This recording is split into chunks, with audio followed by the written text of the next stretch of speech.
political misogyny, to say the least, and we have to stop justifying it and giving biological reasons and blaming it on alcohol that the men can't control themselves from raping women and putting the onus on the victim. But meanwhile, Prime Minister Modi is currently addressing in Assam. Let's cut across to that.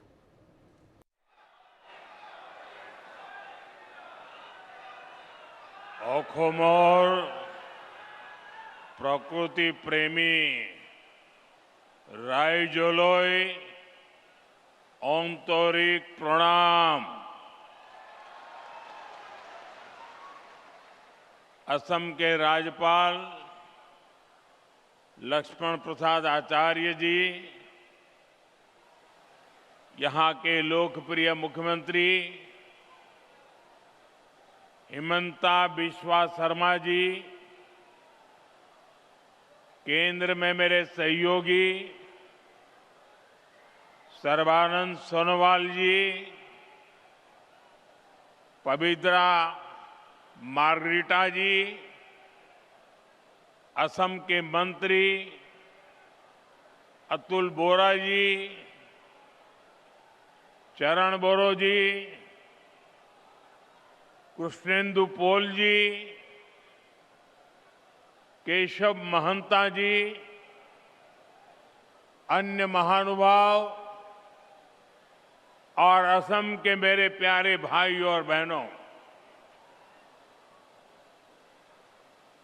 मौसम ठंडा है, गांव दूर दूर है, उसके बावजूद भी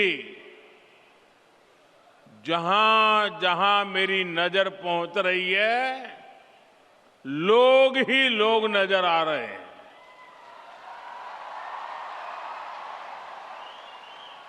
आप इतनी बड़ी संख्या में हमें आशीर्वाद देने आए हैं, मैं आपका बहुत बहुत आभारी हूं।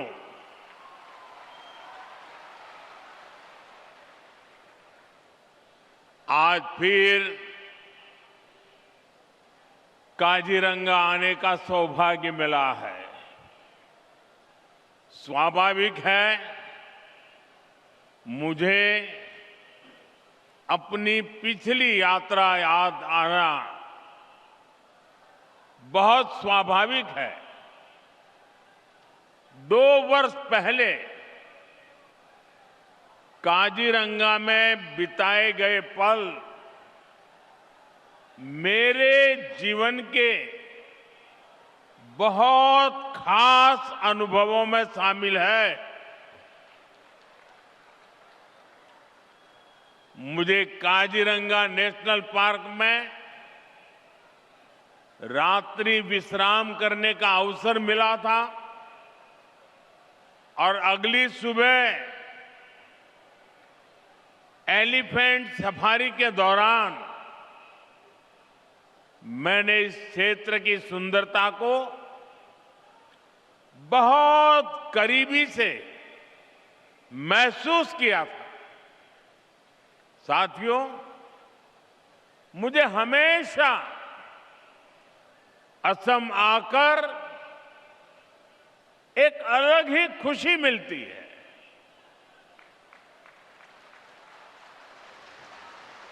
ये धरती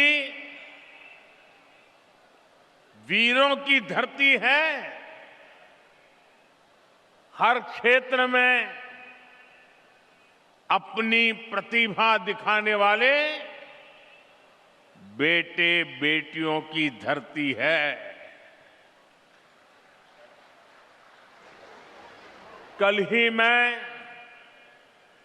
गुवाहाटी में बागुरुम्बा दहौ के कार्यक्रम में शामिल हुआ था। वहां हमारी बोडो समुदाय की बेटियों ने बागुरुम्बा की प्रस्तुति देकर नया रिकॉर्ड बनाया। बागुरुम्बा की ऐसी अद्भुत प्रस्तुति 10,000 से अधिक कलाकारों की ऊर्जा, खाम की थाप, सिफुंग की धून, उन मनोरम पलों ने हर किसी को मंत्र मुग्ध कर दिया। बागुरुम्बा की अनुभूति आंखों से होकर दिल में उतरती रही।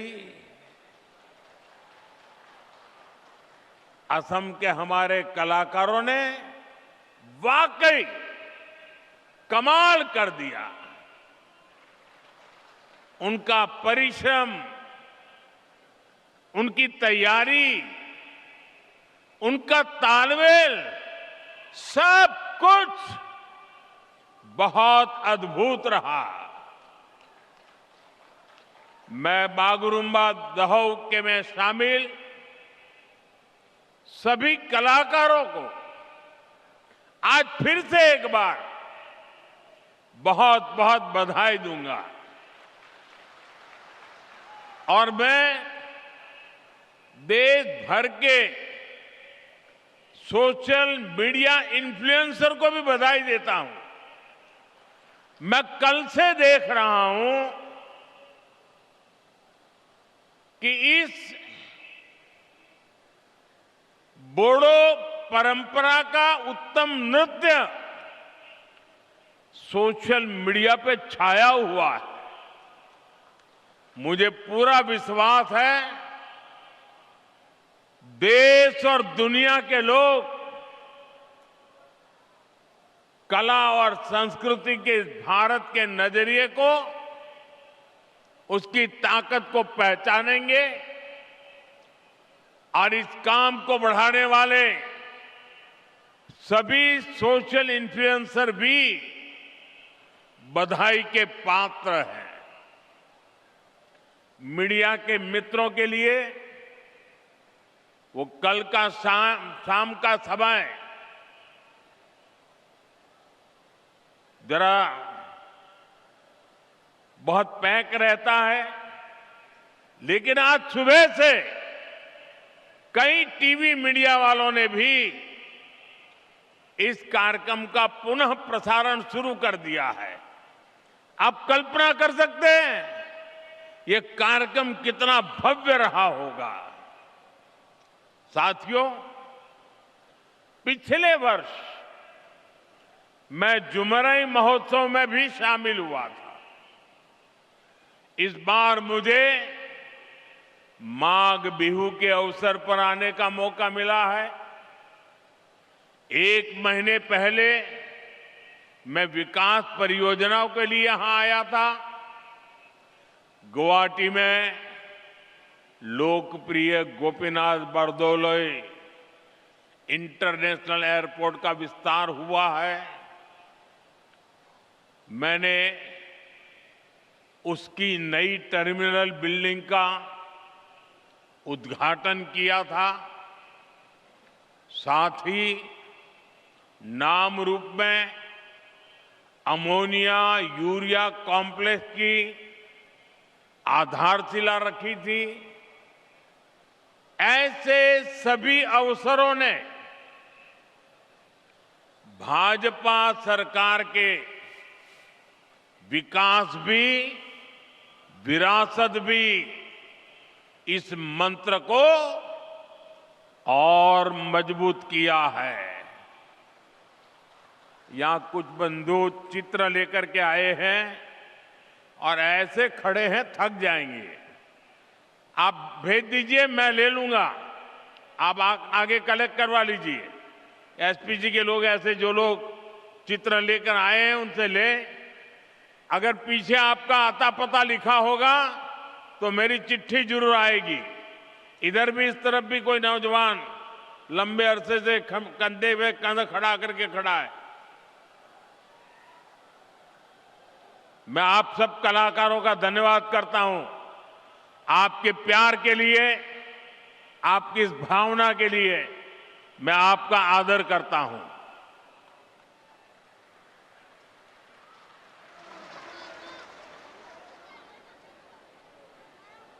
आप सब बैठ जाइए, जो यहां भी है वो ले लीजिए भाई, उनको परेशान मत कीजिए। साथियों, असम के इतिहास में कलियाबोर का अहम स्थान है। असम के वर्तमान और भविष्य के लिए भी ये स्थान बहुत महत्वपूर्ण है। ये काजीरंगा राष्ट्रीय उद्यान का प्रवेश द्वार भी है और ऊपरी आसाम की कनेक्टिविटी का भी केंद्र है। यहीं से महायोद्धा लसित बोरफुकन जी ने मुगल हमलावरों को बाहर करने की रणनीति बनाई थी। उनके नेतृत्व में असम के लोगों ने साहस, एकजुटता और दृढ़ संकल्प के साथ मुगल सेना को पराजित किया था। ये केवल एक सैन्य विजय नहीं थी, ये असम के स्वाभिमान और आत्मविश्वास का जयघोष था। अतीत में यहां से पूरे पश्चिमी असम की जिम्मेदारियां संभाली जाती थी। अहोम शासन के समय से कलियाबोर का रणनीतिक महत्व रहा है। मुझे खुशी है कि भाजपा सरकार में अब ये क्षेत्र कनेक्टिविटी और विकास का अहम केंद्र बन रहा है। साथियों, आज बीजेपी पूरे देश में लोगों की पहली पसंद बन गई है।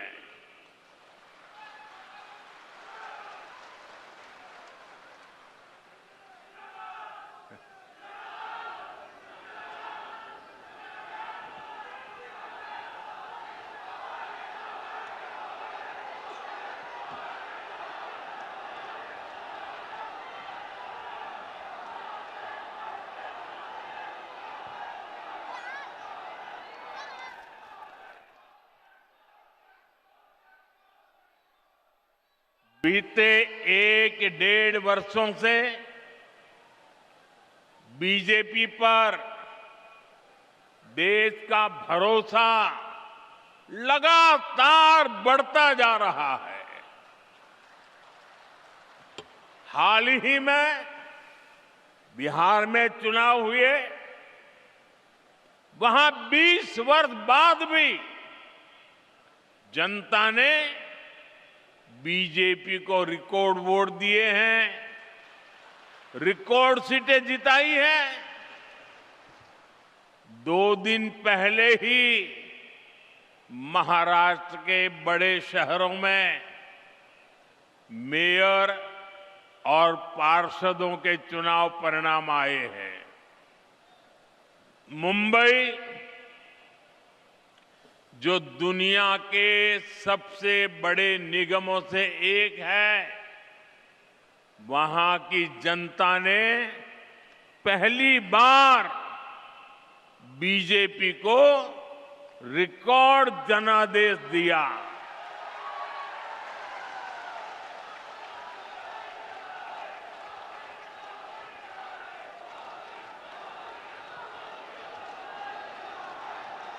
देखिए, जीत मुंबई में हो रही है, जश्न काजीरंगा में मनाया जा रहा है।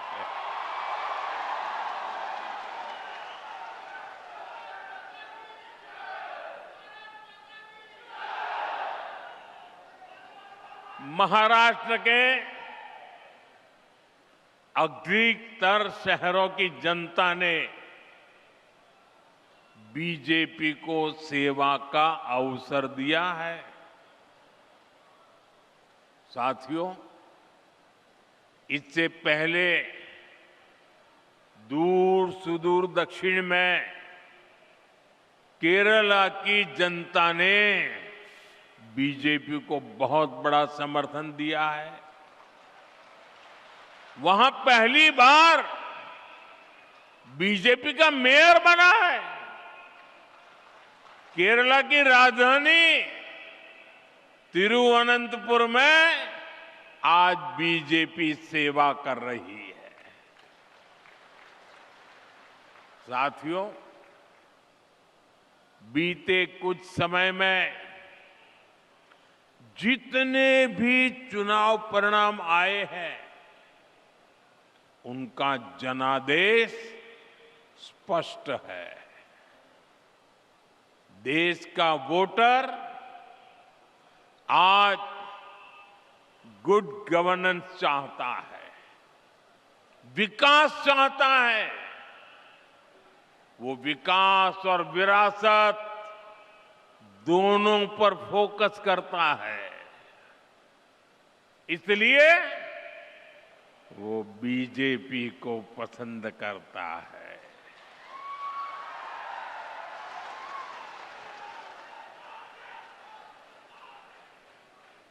साथियों,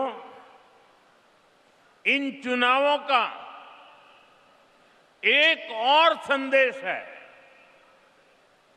कांग्रेस की नेगेटिव पॉलिटिक्स को देश लगातार नकार रहा है। जिस मुंबई शहर में कांग्रेस का जन्म हुआ था, वहां वो आज चौथे या पांचवें नंबर की पार्टी बन गई है। जिस महाराष्ट्र पर कांग्रेस ने सालों तक शासन किया, वहां कांग्रेस पूरी तरह से सिमट गई है। कांग्रेस देश का भरोसा खो चुकी है, क्योंकि कांग्रेस के पास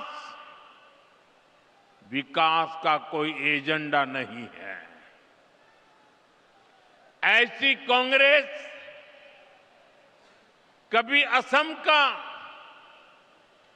काजीरंगा का भी भला नहीं कर सकती।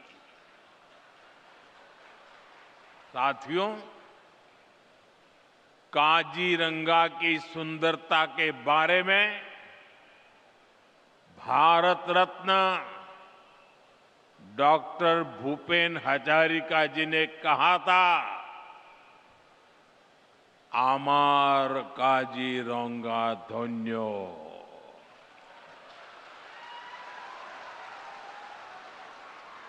प्रकृति धुनिया कुलात खेली, आमार मोर होल पुण्यो।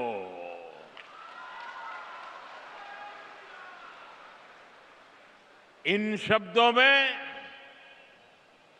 काजीरंगा के प्रति प्रेम की भावना है। साथ ही इनमें असमिया लोगों के प्रकृति से स्नेह की अभिव्यक्ति भी है। काजीरंगा केवल एक नेशनल पार्क नहीं है, काजीरंगा तो असम की आत्मा है, आत्मा।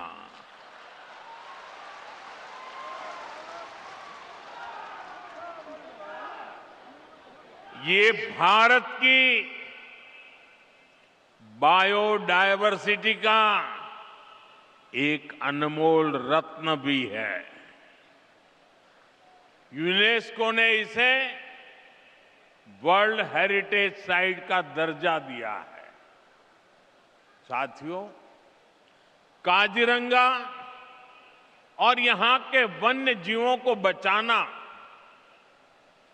केवल पर्यावरण की रक्षा नहीं है, यह असम के भविष्य और आने वाली पीढ़ियों के प्रति हमारा दायित्व भी है। और सिर्फ मोदी का नहीं, आपका भी दायित्व है। और इसी को ध्यान में रखते हुए आज असम की धरती से नए प्रोजेक्ट की शुरुआत हो रही है। इनका बहुत व्यापक प्रभाव होगा। मैं इन प्रोजेक्ट के लिए आपको बहुत बहुत बधाई देता हूं। साथियों, काजीरंगा एक सींग वाले राइनो का घर है। हर साल बाढ़ के समय जब ब्रह्मपुत्र का जलस्तर बढ़ता है, तब यही सबसे बड़ी चुनौती सामने आती है। तब वह वन्य जीव ऊंचे इलाकों की तलाश में निकलते हैं। इसी रास्ते में उन्हें नेशनल हाईवे पार करना पड़ता है। ऐसे समय में राइनो, हाथी और हिरण सड़क के किनारे फंस जाते हैं। हमारा प्रयास है कि सड़क भी चलती रहे और जंगल भी सुरक्षित रहे।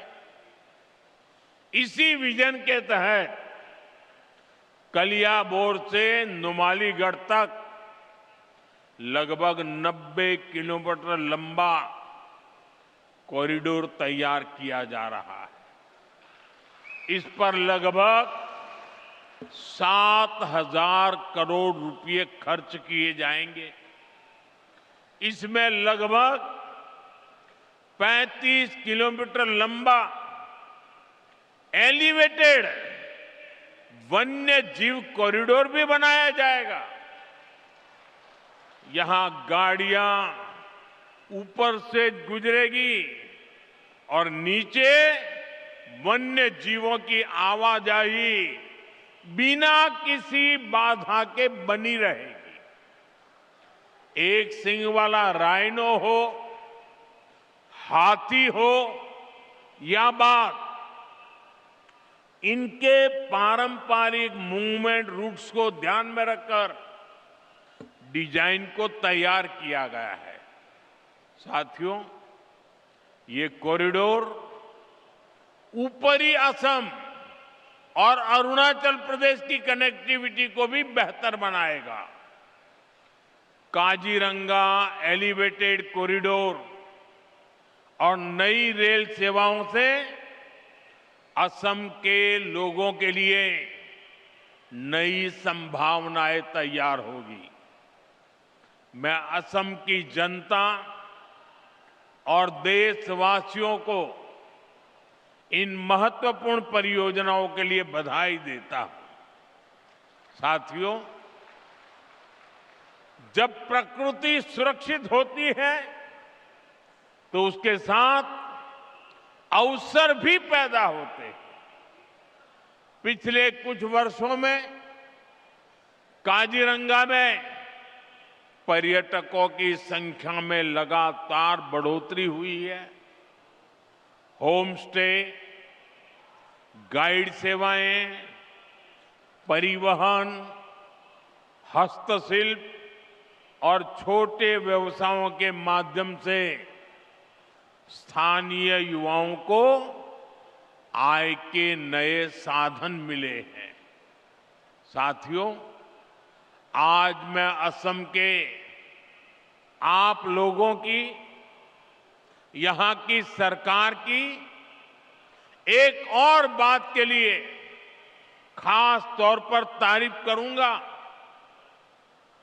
एक समय था जब काजीरंगा में राइनो के शिकार की घटनाएं असम की सबसे बड़ी चिंता बन चुकी थी। 2013 और 14 में एक सींग वाले दर्जनों राइनो मारे गए। भाजपा सरकार ने तय किया था कि हम ये नहीं चलने देंगे। अब ऐसा नहीं चलेगा। हमने इसके बाद सुरक्षा व्यवस्था को नए सिरे से मजबूत किया। वन विभाग को आधुनिक संसाधन मिले, निगरानी तंत्र सशक्त हुआ, वन दुर्गा के रूप में महिलाओं की भागीदारी बढ़ाई गई। इसका सुखद परिणाम भी सामने आया। 2025 में राइनो के शिकार की एक भी घटना सामने नहीं आई है और इसलिए आप सब और सरकार, हर कोई बधाई के पात्र है। ये भाजपा सरकार की राजनीतिक इच्छा शक्ति और असम के लोगों के प्रयास से संभव हुआ है। साथियों, लंबे समय तक एक सोच ये बनी रही कि प्रकृति और प्रगति एक दूसरे के विपरीत है। कहा जाता था कि ये दोनों साथ नहीं चल सकते, लेकिन आज भारत दुनिया को दिखा रहा है कि ये दोनों साथ साथ आगे बढ़ सकते हैं। इकोनॉमी भी, इकोलॉजी भी। पिछले एक दशक में देश में जंगलों और पेड़ों का कवरेज बढ़ा है। लोगों ने एक पेड़ मां के नाम अभियान में बढ़ चढ़कर हिस्सा लिया है। इस अभियान के तहत अब तक 260 करोड़ से अधिक पेड़ लगाए जा चुके हैं। 2014 के बाद देश में टाइगर और एलिफेंट रिजर्व की संख्या बढ़ गई है। प्रोटेक्टेड एरिया और कम्युनिटी एरिया में भी बड़ा विस्तार हुआ। जो चीते भारत से लंबे समय पहले विलुप्त हो गए थे, उन्हें अब वापस लाया गया है। आज चीता लोगों के लिए एक नया आकर्षण बन गया है। हम वेटलैंड कंजर्वेशन पर भी लगातार काम कर रहे हैं। आज भारत एशिया का सबसे बड़ा रामसर नेटवर्क बन चुका है। रामसर साइट्स की संख्या में उसके हिसाब से भारत दुनिया में तीसरे स्थान पर है। अब हमारा असम भी दुनिया को दिखा रहा है कि कैसे विकास के साथ साथ हम अपनी विरासत को भी संभाल सकते हैं, प्रकृति की भी रक्षा कर सकते हैं। साथियों, नॉर्थ ईस्ट की सबसे बड़ी पीड़ा हमेशा दूरी की रही। दूरी दिलों की, दूरी स्थानों की। दशकों तक यहां के लोगों के महसूस होता रहा कि देश का विकास कहीं और हो रहा है और वे पीछे छूट रहे हैं। इसका असर केवल अर्थव्यवस्था पर नहीं पड़ा, बल्कि भरोसे पर भी पड़ा। इस भावना को बदलने का काम भाजपा ने किया। डबल इंजन की सरकार ने नॉर्थ ईस्ट के विकास को प्राथमिकता बनाया। रोडवेज, रेलवेज, एयरवेज, वाटरवेज के माध्यम से असम को जोड़ने पर एक साथ काम शुरू हुआ। साथियों, जब हम रेल कनेक्टिविटी बढ़ाते हैं तो इसका फायदा सामाजिक और आर्थिक दोनों स्तरों पर होता है। इसलिए नॉर्थ ईस्ट के लिए कनेक्टिविटी का विस्तार बहुत महत्वपूर्ण है। लेकिन कांग्रेस ने कभी इसकी परवाह नहीं की। मैं आपको एक आंकड़ा देता हूं। जब कांग्रेस की केंद्र में सरकार थी तो असम को बहुत कम रेल बजट मिलता था, लगभग 2000 करोड़ रुपए। अब भाजपा सरकार में इसे बढ़ाकर लगभग 10,000 करोड़ रुपए सालाना कर दिया गया है। अब मैं आपको पूछता हूं, ये आंकड़ा आपको याद रहा क्या? ये आंकड़ा आपको याद रहा क्या कि भूल गए? मैं फिर से याद कराता हूं। कांग्रेस के जमाने में असम को रेलवे के लिए 2000 करोड़ रुपया मिलता था। कितना? सबके सब बोलिए, कितना मिलता था? कितना मिलता था? कितना मिलता था? भाजपा सरकार आने के बाद असम को कितना मिलता है? 10,000 करोड़ रुपया। कितना? कितना? कितना? 10,000 करोड़ रुपया। यानी कांग्रेस जितना पैसा असम को रेलवे के लिए देती थी, भाजपा उससे 5 गुना ज्यादा पैसा असम को दे रहा है। साथियों, इस बढ़े हुए निवेश से बड़े पैमाने पर इंफ्रास्ट्रक्चर निर्माण हुआ है।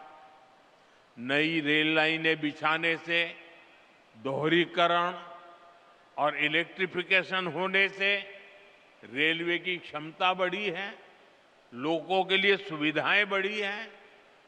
आज कलियाबोर से जिन 3 नई ट्रेन सेवाओं का शुभारंभ हो रहा है, वे भी असम की रेल कनेक्टिविटी में एक महत्वपूर्ण विस्तार है। वंदे भारत स्लीपर ट्रेन गुवाहाटी को कलकत्ता से जोड़ेगी। यह आधुनिक स्लीपर ट्रेन लंबी दूरी की यात्रा को और अधिक आरामदायक बनाएगी। इसके साथ ही 2 अमृत भारत एक्सप्रेस ट्रेनों की शुरुआत की जा रही है। इन ट्रेनों के रास्ते में असम, पश्चिम बंगाल, बिहार और उत्तर प्रदेश के कई महत्वपूर्ण स्टेशन शामिल है, जिससे लाखों यात्रियों को सीधा लाभ मिलेगा। ये ट्रेनें असम के व्यापारियों को नए बाजारों से जोड़ेगी, छात्र शिक्षा के नए अवसरों तक आसानी से पहुंच सकेंगे और असम के लोगों के लिए देश के अलग अलग हिस्सों में आना जाना सरल हो जाएगा। कनेक्टिविटी का विस्तार भरोसा पैदा करता है कि नॉर्थ ईस्ट अब विकास के हाशिए पर नहीं है। नॉर्थ ईस्ट अब दूर नहीं रहा।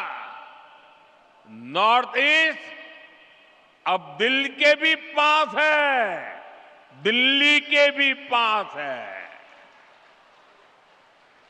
साथियों, आज आपके बीच असम के सामने मौजूद एक बड़ी चुनौती की भी चर्चा आवश्यक है। ये चुनौती है असम की पहचान बचाने की, असम की संस्कृति बचाने की। आप मुझे बताइए, असम की पहचान बचनी चाहिए कि नहीं बचनी चाहिए? ऐसा नहीं सबके सब जवाब दो। असम की पहचान बचनी चाहिए कि नहीं बचनी चाहिए? आप सबकी पहचान बननी चाहिए कि नहीं बननी चाहिए? आपके पूर्वजों की विरासत बचनी चाहिए कि नहीं बचनी चाहिए? आज असम में बीजेपी सरकार जिस प्रकार घुसपैठ से निपट रही है, जिस प्रकार हमारे जंगलों को, ऐतिहासिक सांस्कृतिक स्थलों को, आप लोगों की जमीनों को अवैध कब्जों से मुक्त कर रही है, उसकी आज बहुत प्रशंसा हो रही है। ये सही हो रहा है कि नहीं हो रहा है? ये होना चाहिए कि नहीं होना चाहिए? ये आपके भले के लिए है कि नहीं है? लेकिन आप जरा ये भी सोचिए साथियों कि कांग्रेस ने असम के साथ क्या किया। सिर्फ सरकारें बनाने के लिए, कुछ वोट पाने के लिए असम की मिट्टी को घुसपैठियों को सौंप दिया। कांग्रेस ने दशकों तक असम में सरकारें बनाई। इस दौरान लगातार घुसपैठ बढ़ती गई। और इन लोगों ने, घुसपैठियों ने क्या किया? इनको असम के इतिहास, यहां की संस्कृति, हमारी आस्था से कोई सरोकार नहीं था। इसलिए उन्होंने जगह जगह कब्जे किए। घुसपैठ के कारण एनिमल कॉरिडोर के कब्जे हुए, अवैध शिकार को बढ़ावा मिला, तस्करी और अन्य अपराध भी बढ़े। साथियों, ये घुसपैठिए आबादी का संतुलन बिगाड़ रहे हैं, हमारी संस्कृति पर हमले कर रहे हैं, गरीब का, नौजवान का रोजगार छीन रहे हैं, आदिवासी क्षेत्रों में धोखे से लोगों की जमीन पर कब्जा कर रहे हैं।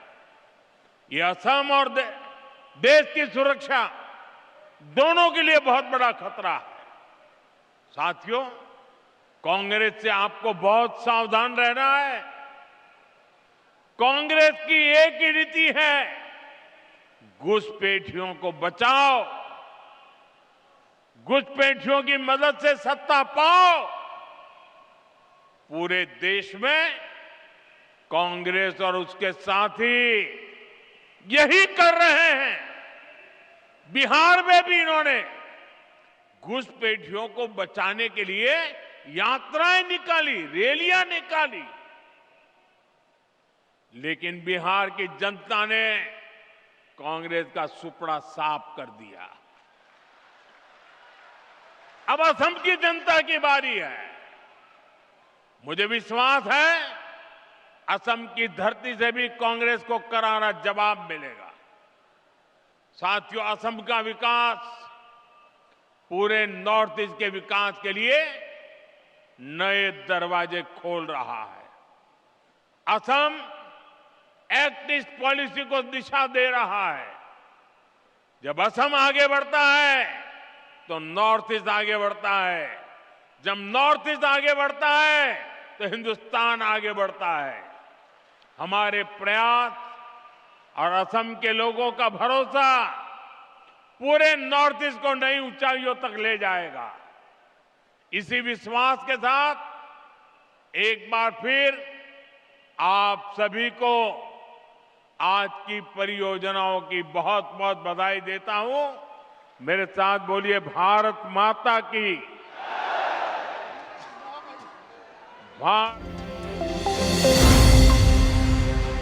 शिव प्रकाश जी सिर्फ 35 साल की उम्र में हार्ट अटैक से अचानक